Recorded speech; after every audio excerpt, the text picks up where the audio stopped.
Today we'll look at how to create a new blank project in Loop11. Starting from the dashboard, click Create New Project.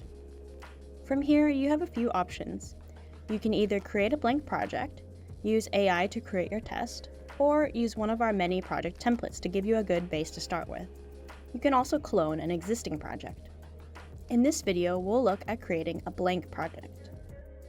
First, you'll need to select whether you want to create an unmoderated or moderated test. If you want to interact with your participants, choose moderated. There are pros and cons for both unmoderated and moderated testing, but we'll dive more into this topic in another video. Let's choose unmoderated for this project. Next, give your project a title.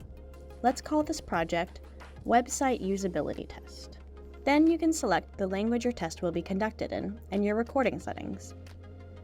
For unmoderated tests, you can choose whether your participants are required to record their screen, webcam, and audio, or you can leave it optional. Note that for moderated testing, screen and audio recording is always required. Click Save Changes here, and now you've created your project. The next step is to set up your tasks and questions.